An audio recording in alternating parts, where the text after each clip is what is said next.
네, 각 당의 대선 대진표가 이번 주에 확정될 예정입니다. 문재인 전 더불어민주당 대표의 대세론이 계속되고 있는 가운데 판세를 흔들 새로운 변수가 등장할지 관심이 모아지고 있습니다. 네, 정치권 소식 두 분의 전문가 모시고 얘기 나눠보겠습니다. 이상일 전 새누리당 의원, 차재원 부산가톨릭대 교수 나오셨습니다. 네, 어서 오세요. 안녕하세요. 네. 먼저 국민의당 얘기부터 해보면 오늘 서울 인천 지역 경선을 이제 펼쳐지지 않습니까? 오늘 그리고 남은 충청 지역 이제 판세 안철수 대세론 어떻게 보십니까? 오늘 6차 경선이죠. 예.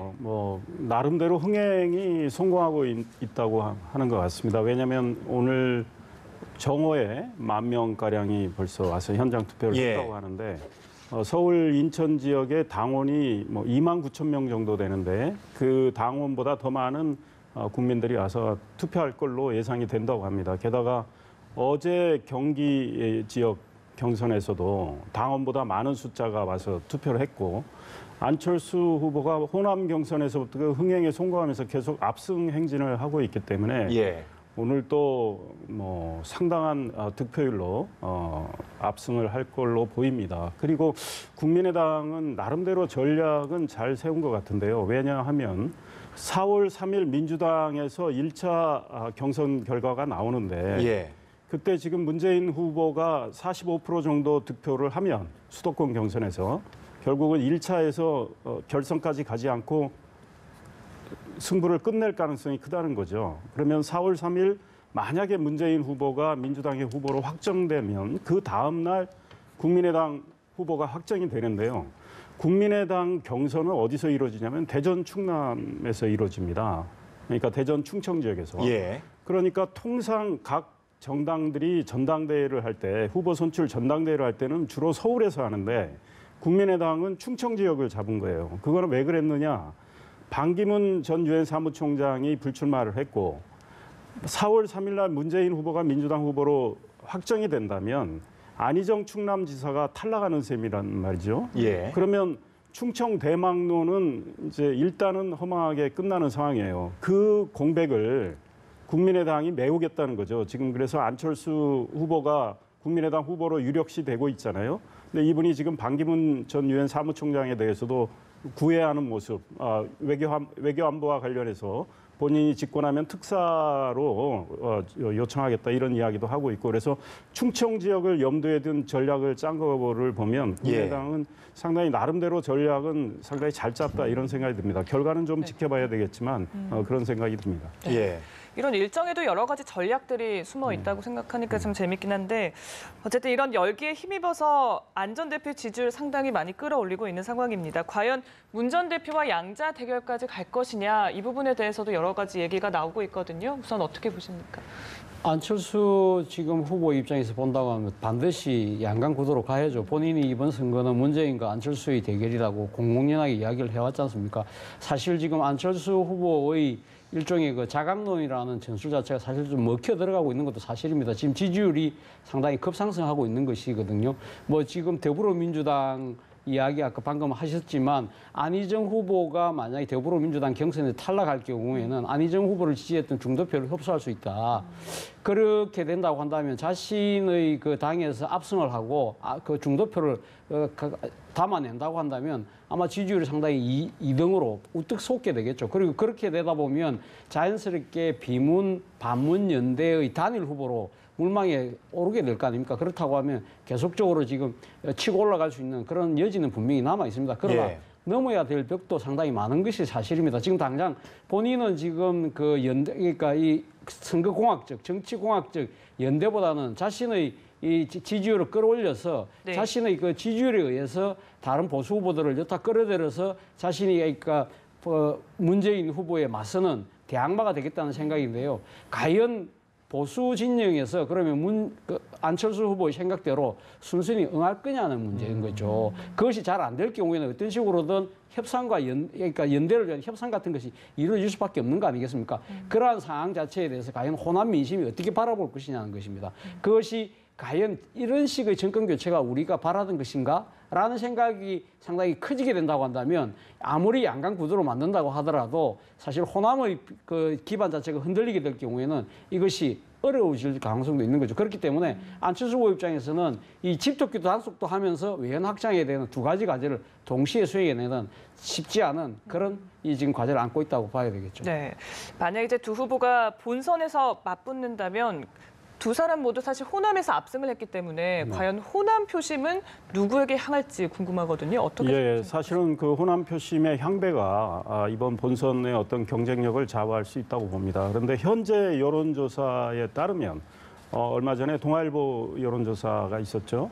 지금 호남 표심은 좀 변하고 있는 것 같아요. 예. 그러니까 그동안에는 문재인 후보가 꽤 앞서가는 상황이었는데 안철수 후보가 지금 전국적으로 골고루 좀 상승세를 타면서 호남에서도 격차를 좁혀가는 모양새인데 지금 그 동아일보 여론조사 결과를 보면 문재인 후보가 44%, 안철수 후보가 38% 정도 나와 있거든요. 그렇기 때문에 호남이 상당히 박빙 상태로 가고 있는 것 같다. 그러니까 지금 호남 입장에서는 문재인 후보가 돼도 정권 교체이고 안철수 후보가 돼도 정권 교체로 보고 있는 거죠. 그런데 이 다음에 지금 우리 차 교수님도 말씀하셨지만 두 후보가 어떤 행보를 보이느냐에 따라서 호남이 어느 한쪽으로 힘을 몰아줄 가능성도 배제할 수 없다는 생각이 들고 안철수 후보 입장에서는 호남은 일단 문재인 후보하고 팽팽하게 가져가고 영남에서는 본인이 여론조사 결과 우세를 보이고 있거든요. 그렇기 때문에 아까 제가 말씀드린 대로 충청을 좀 잡아야 되겠다 이런 생각을 하는 것 같아요. 기존에 지금 안희정 충남지사가 민주당 경선에서 탈락을 하면 안희정 후보 지지표의 상당수는 안철수 후보 쪽으로 더 많이 가는 거로 여론조사 결과 나오고 있고 그런 것들이 반영이 돼서 지금 안철수 후보가 상승을 하고 있기 때문에 게다가 반기문 전 유엔 사무총장의 자꾸 그분하고 같이 뭘 해보겠다는 이런 말씀들이 충청 지역의 표심을 염두에 두고 있기 때문에 안철수 후보의 이런 전략이 좀 주요한다면 문재인 후보와 일단 양강 구도를 만드는 그런 기반은 닦을 수 있을 거라는 생각이 드는데 좀 더 지켜봐야 될 것 같고 안철수 후보가 만약에 지금 상승세를 이어가서 다자구도의 지지율에서 25%를 넘긴다고 한다면 상당히 분위기는 달라질 수 있겠다 이런 생각이 듭니다. 그러니까 이번 주에 나올 여론조사 그 결과를 좀 봐야 될 것 같다 이런 생각이 듭니다. 알겠습니다. 더불어민주당 얘기를 이제 넘어가 보면 내일 수도권 경선을 갖습니다. 고척돔에서 이제 열리죠. 문재인 전 대표 일단 과반을 달성하는 게 목표고 나머지 이재명 그리고 안희정 후보 같은 경우는 아무래도 결선 투표를 좀 염두에 두고 있죠. 그렇죠. 예. 지금 이제 지금 후발주자의 이렇게 따라가는 입장에서는 어떤 식으로든 그러니까 수도권에서 가반 득표를 제지해서 이 결선 투표를 가야 되는 것이 절체절명의 과제죠. 그러나 지금 객관적이고 아주 냉철하게 봤을 때는 그 가능성이 그렇게 높아 보이지는 않습니다. 사실 이 지금 여러 가지 데이터들을 분석해 보면 이 지금 그 문재인 후보의 경우에는 수도권에서 45% 정도 득표율만 가져가면 충분히 결선 투표로 바로 직행할 수 있는 그런 상황이거든요. 사실 뭐 문재인 후보가 사실 열세, 약세라고 나름대로 평가를 받았던 충청 경선에서도 문재인 후보가 7%가 넘는 그 지지율 1위를 했단 말입니다. 그렇기 때문에 과연 그렇다고 한다면 이재명, 안희정 후보 두 사람이 과연 지금 그 문재인 후보의 45%를 제지하는 두 사람 합쳐서 55%를 해야 된다는 소리지 않습니까? 그것이 결코 쉽지는 않아 보입니다. 지금 우리가 그 각 당의 그 순회 경선을 감아 보면 소위 말하는 밴드웨이건 효과가 분명히 나타나는 거거든요. 계속적으로 앞서 1위를 한 후보에 대해서 지지세가 몰리는 그러한 추세를 여지실 볼 수 있기 때문에 수도권이라고 해서 그 추세가 그렇게 쉽게 바뀌지는 않을 것 같아요. 그러나 다만 그 안희정, 이재명 후보에 있어서 그래도 희망은 있다는 것이요. 지금 수도권에 남아있는 표가 한 전체의 60% 가까이를 차지해요. 그리고 지금 갈수록 지금 투표율이 점점점 높아지고 있기 때문에 과연 얼마만큼 자신들의 지지표를 끌어모을 수 있냐는 부분이고 또 하나의 그 지금 또 봐야 될 부분이 이 민주당이 경선인단을 모집할 때 1차 모집하고 2차 모집을 했어요. 1차는 자신의 그 주소지별로 권역별로 분산 투표를 했다고 한다면 2차에 들어와 있는 50만 표가 넘는 사람들은 다 수도권으로 지금 합산하도록 되어 있습니다. 그렇기 때문에 이 사람들을 조직적으로 동원하기가 쉽지 않다는 거예요. 그렇기 때문에 각 이 지금 2차로 들어온 사람들이 나름대로 소신껏 투표를 한다고 한다면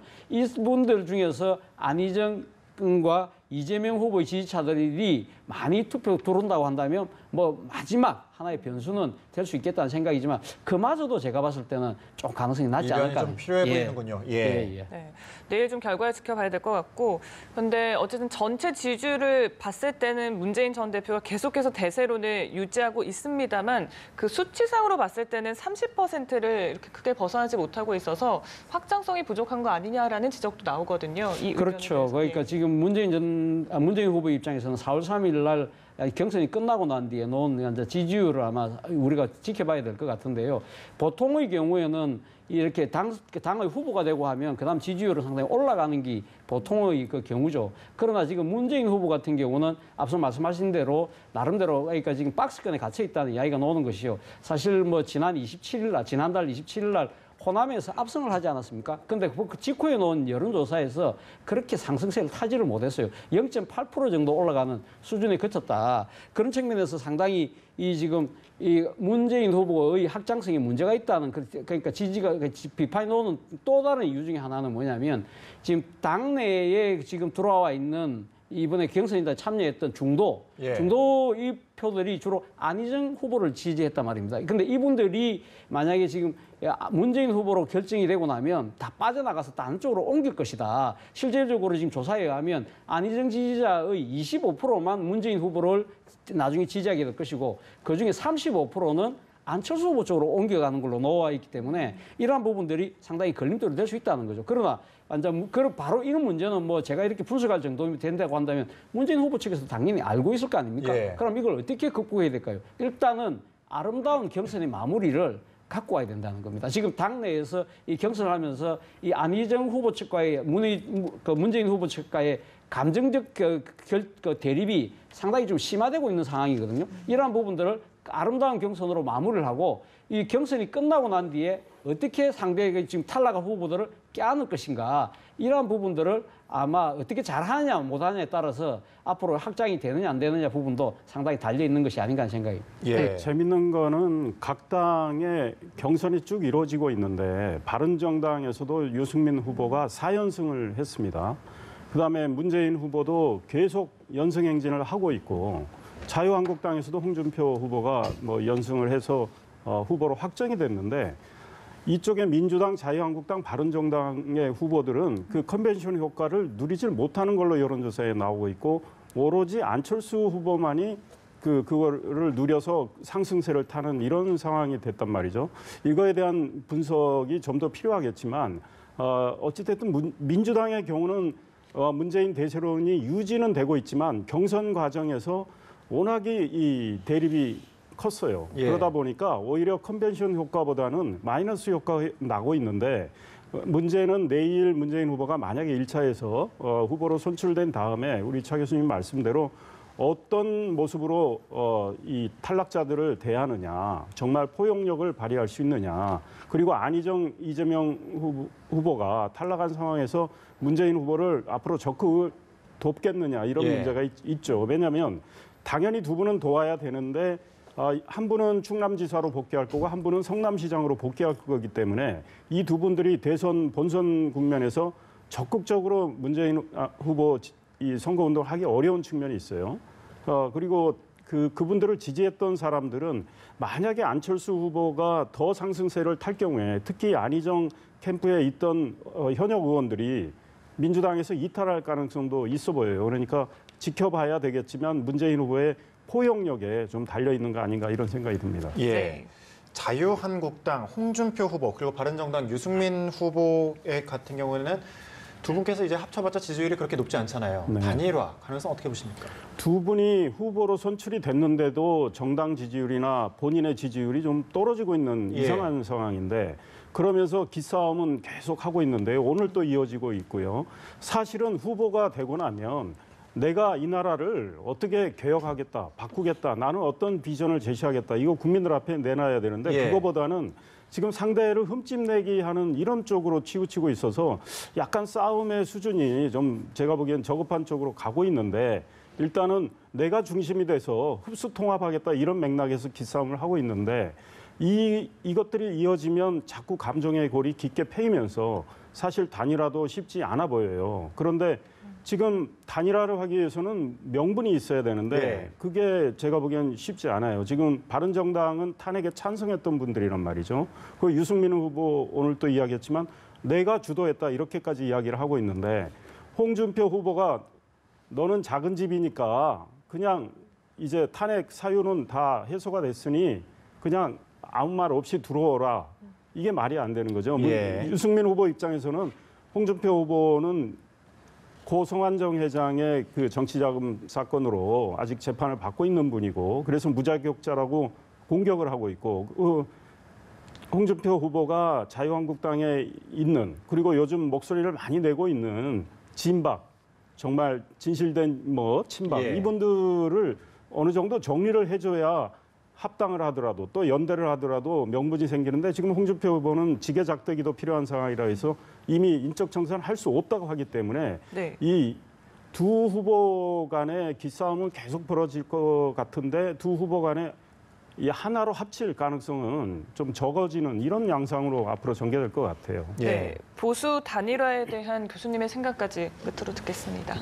보수 단위라는 아까 우리 이 의원께서 말씀하셨지만 상당히 쉽지 않은 그런 과제인 것 같습니다. 지금 앞서도 말씀하셨지만 지금 홍준표, 유승민 두 사람이 사실 끝나고 나면 이번에 경선이 끝나고 나면 바로 물밑 접촉을 통해서 상당히 그 단일화의 속도를 내지 않을까라고 봤습니다만 지금 의외로 지금 자유한국당의 홍준표 후보가 상당히 지금 고자세를 지금 유지하고 있다는 거죠. 그러니까 예. 지금 자신은 본가고, 그러니까 지금 바른정당은 그 작은 집이니까 이 작은 집에서 바로 본가로 들어와라. 그리고 지금 박근혜 전 대통령에 대한 이 그 탄핵 여부 때문에 갈라섰다고 한다면 박근혜 전 대통령 탄핵되고 파면되고 구속까지 된 만큼 밖에 나가 있을 이유가 없다. 무조건 들어와라.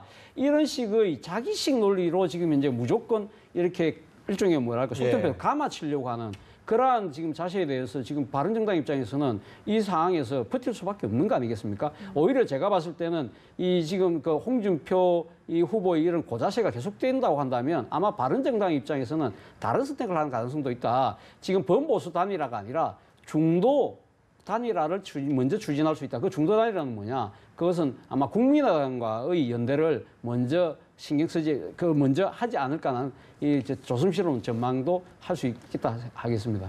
예. 알겠습니다. 실제로 바른정당 내부에서는 현역 의원들이 국민의당과 연대를 하자고 말씀하시는 분들이 훨씬 많아요. 다만 유승민 후보는 국민의당과의 정체성의 차이가 있다. 그러니까 어제도 그런 이야기를 했던 것 같은데요.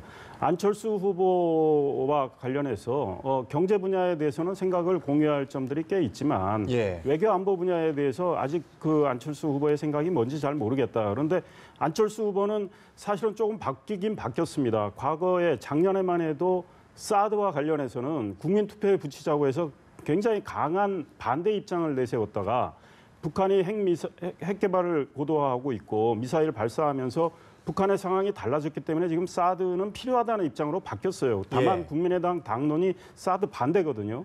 그러니까 이런 문제가 지금 바른정당과 국민의당 연대의 일종의 걸림돌이 되지만 지금 바른정당이 유승민 후보도 자강론을 이야기하고 있는데 그 자강론이 먹히지를 않고 계속 지지율이 3, 4%에 머물러 있다면 나중에는 국민의당 내부에서 당원들, 지도부가 어디하고 연대를 해야 된다. 이 목소리가 커질 가능성이 크다고 봅니다. 예, 네, 알겠습니다. 알겠습니다. 말씀 여기까지 듣도록 하겠습니다. 이상일 전 새누리당 의원, 차재현 부산 가톨릭대 교수와 함께했습니다. 고맙습니다. 네, 고맙습니다. 예.